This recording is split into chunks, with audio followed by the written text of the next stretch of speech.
ஒரு பிரதமர் தான் எடுக்கிற முடிவு மட்டுமே சரி, அதற்கு எதிராக எந்த மக்களும் குரல் கொடுக்கக்கூடாது.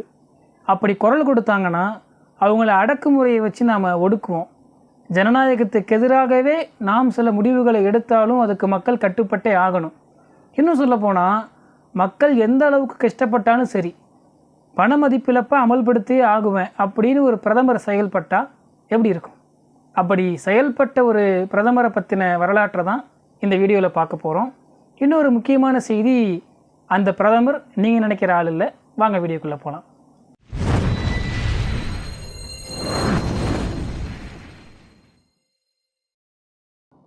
Hi Illuminatis.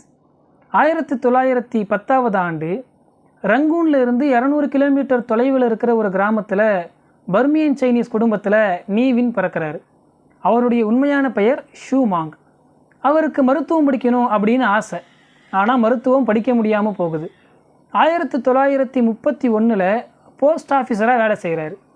இந்த 1930கள் பர்மாவுடைய கொதிப்பான காலகட்டம் அப்படின்னே நம்ம சொல்லலாம். ஏன்னா பிரிட்டிஷார்கள் பல நாடுகளை அடிமைப்படுத்தி ஆண்டாங்க, இந்தியாவை ஆண்ட மாதிரி.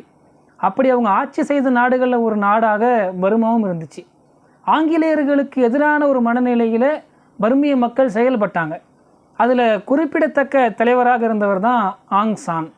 இந்த ஆங் சான் பிரிட்டிஷார்களுக்கு எதிராக பல இயக்கங்களை கட்டுறாரு. அதில் ஒரு இயக்கம்தான் வி பர்மன்ஸ் அப்படின்னு. அவருடைய சொற்களால், கொள்கையால், இயக்கத்தால் ஈர்க்கப்பட்ட நீவின் ஆங்சானுடைய இயக்கத்தில் சேர்றாரு, அவரோட பயணிக்கிறாரு. இந்த பர்மிய மக்களுக்கு எந்த நாடாவது கை கொடுத்து உதவாதா அப்படின்னு ஆங்சான் காத்துக்கிட்டு இருக்கும்போது ஜப்பான் உள்ள வருது.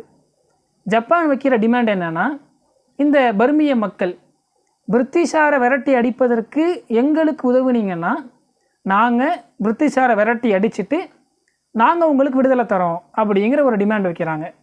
இதை ஏற்றுக்கிட்டு ஆங்சான் ஜப்பானோட கைகோர்க்க முடிவெடுக்கிறாங்க. பர்மிய மக்களும் அந்த மனநிலையில் இருக்காங்க. இந்த நேரத்தில் தேர்ந்தெடுக்கப்பட்ட 30 பேர், ஆங்சான் உட்பட தேர்ந்தெடுக்கப்பட்ட 30 பேருக்கு ஜப்பான் அரசு ரகசியமாக இராணுவ பயிற்சி கொடுக்குது. அந்த 30 பேரில் நீவின்னும் ஒருத்தர். அந்த 30 பேரை 30 காம்ரேட்ஸ் அப்படின்னு சொல்லுவாங்க. ரகசியமாக இராணுவ பயிற்சி கொடுத்து, ஜப்பானில் இராணுவ பயிற்சி கொடுத்து அவர்கள் மீண்டும் பர்மாவுக்கு அழைத்து வரப்படுகிறார்கள். அந்த படையை வச்சு பர்மாவில் இருக்கக்கூடிய நபர்களுக்கு இராணுவ பயிற்சிகள் கொடுத்து அவர்களை பிரிட்டிஷார்களுக்கு எதிராக புரட்சி செய்ய வைக்கிறாங்க. ஒரு வழியாக பிரிட்டிஷார்கள் பர்மாவை விட்டு விரட்டி அடிக்கப்படுறாங்க. ஜப்பான் இந்த பர்மாவை கையில் எடுக்குது. 1943 ஆண்டு ஜப்பான் பர்மாவை சுதந்திர நாடாக அறிவிக்குது. அறிவித்ததோடு மட்டும் இல்லாமல் ஒரு நபரை பிரதமராகவும் நியமிக்குது. பிரதமராக நியமிக்கப்பட்ட நபருடைய பெயர் பா மாவ். இப்படி சுதந்திரம் கிடச்சிருச்சு அப்படிங்கிற ஒரு மனநிலையில் பர்மிய மக்கள் செயல்பட்டாலும் காலம் போக போக தெரியுது நம்மளை ஜப்பானியர்கள் ஏமாற்றிட்டாங்க அப்படின்னு. ஏன்னா இன்னும் ஜப்பான் அரசு அங்கே இருக்குது. அவங்க சில விஷயங்களை செய்கிறாங்க. பர்மிய மக்களுக்கு எதிரான சில விஷயங்களாகவும் அது அமையுது. பர்மிய மக்கள் சுதந்திரம் அறிவிக்கப்பட்டாலும் கூட சுதந்திரமாக செயல்பட முடியாத நிலை இருக்குது. அப்போது நம்மளை முதுகலை குத்திட்டாங்க அப்படிங்கிறத பர்மாவுடைய முக்கியமான தலைவராக இருந்த ஆங் சான் 1940 துவக்க கட்டங்களில் புரிஞ்சுக்கிறாரு. அப்போது பிரிட்டிஷார் எதிர்க்கிறதுக்கு ஜப்பான்கிட்ட உதவி கேட்டாங்க. ஜப்பானியர்கள் மூலமாக பிரிட்டிஷாரை விரட்டி அடித்தாலும் பிரிட்டிஷார்கள் எப்படி இருந்தாங்களோ அதே மாதிரி ஜப்பானியர்களும் இருக்காங்க. ஸோ இது பர்மியர்கள் எதிர்பார்த்த விஷயம் கிடையாது. அதனால் இப்போ ஜப்பானியர்களையும் விரட்டி அடிக்கணுங்கிற முடிவுக்கு பர்மியர்கள் வராங்க. இந்த நேரத்தில் 1945 ஆண்டு ஸ்ரீலங்காவில் ஒரு மாநாடு நடக்குது. நாம் ஜப்பானை விரட்டி அடிக்கணும். ஆனால் ஜப்பானை விரட்டி அடிக்கிறதுக்கு யாருக்கிட்ட உதவி தேடுறது அப்படின்னா மீண்டும் பிரிட்டிஷாரை நம்ம உள்ளே கூப்பிடணும் அப்படிங்கிற முடிவுக்கு வர்றாங்க. அந்த முடிவெடுக்கப்பட்டு ஜப்பானுடைய இராணுவம் ஒரு பயிற்சி கொடுத்தாங்களே, ஒரு 30 பேர் கொண்ட படை, அவர்கள் மூலமாக உண்டாக்கப்பட்ட படையை வச்சே இப்போது ஜப்பானியர்களை அடித்து விரட்டிட்டு பிரிட்டிஷ்காரங்களை உள்ளே கொண்டு வர்றாங்க. இந்த நேரத்தில் ஜப்பானுக்கு ஆதரவு கொடுத்த பர்மாவில் இருந்த சில கம்யூனிஸ்டுகள் அவங்கள ஒடுக்கிற வேலையை நீவின் கையில் எடுத்து ரொம்ப சூப்பராக செஞ்சு முடிக்கிறாரு. அதன் பிறகு மீண்டும் ஜப்பானியர்கள் விரட்டி அடிக்கப்படுறாங்க. மீண்டும் பிரிட்டிஷாருடைய ஆட்சி பர்மாவில் நடைமுறைப்படுத்தப்படுது. ஜனவரி 4, 1948 ஆண்டு பர்மாவுக்கு விடுதலை என்று பிரிட்டிஷ் அரசு அறிவிக்குது. இந்த நேரத்தில் நீவின் பர்மா மக்கள் மத்தியில் ரொம்ப பிரபலமான நபராகவும் இருக்கிறார். சுதந்திரத்துக்காக போராடி மக்கள் மத்தியில் பல நன்மைகள் செய்த நபராக பார்க்கப்படுகிறார். இராணுவத்தில் இருக்கிறாரு.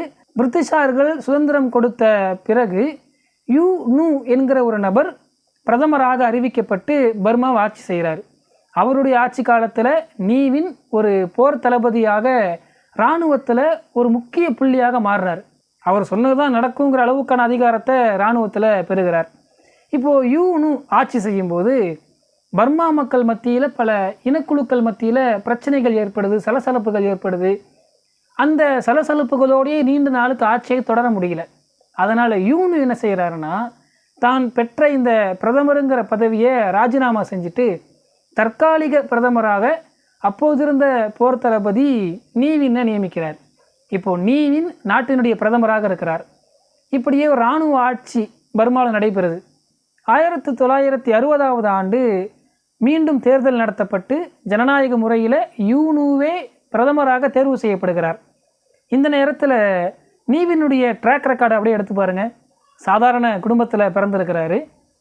ஜப்பானிய இராணுவத்தில் இராணுவ பயிற்சி பெற்றிருக்கிறாரு. அவர் இராணுவ தளபதியாக இருந்து இராணுவத்தில் ஒரு பெரிய அதிகாரத்தை கையில் வச்சுருக்காரு. அதன் பிறகு இடைக்கால பிரதமராகவும் இருக்கிறார். அவருக்கு பிரதமராகணும், இந்த நாட்டை நம்ம கண்ட்ரோல் பண்ணுங்கிற ஆசை இல்லாமையாக இருக்கும். ருசி கண்ட பூனையாக இருந்த நீவின் 1962 ஆண்டு இராணுவ புரட்சியை கையில் எடுக்கிறார். அந்த இராணுவ புரட்சியின் காரணமாக பிரதமரையும் அமைச்சர்களையும் கைது செய்து யூனியன் ரெவல்யூஷனரி கவுன்சில் அப்படிங்கிற ஒரு அமைப்பை உண்டாக்குறார். அது இராணுவத்தில் இருந்த முக்கிய புள்ளிகள் அதில் இருப்பாங்க. அந்த அமைப்பினுடைய சேர்மனாக நீவின் இருந்து அவரே இனி பர்மாவை ஆளப்போவதாக அறிவிப்பு செய்கிறார். இங்கே இருந்து தான் நீவினுடைய ஆட்டம் துவங்குது. நம்ம இன்ட்ரோடக்ஷனில் சில விஷயங்களை பார்த்தோம் பார்த்தீங்களா? இது எல்லாத்தையுமே ஆட்சிக்கு வந்த பிறகு நாம் சொன்னதை விட கொடுமையான பல விஷயங்களை செய்கிறார். அப்படி அவர் என்ன செஞ்சார் அப்படிங்கிறத நம்ம இன்னொரு வீடியோவில் பார்ப்போம். நீங்கள் நம்முடைய சேனலுக்கு தொடர்ந்து உங்களுடைய ஆதரவுகளை கொடுங்க. தேங்க்யூ.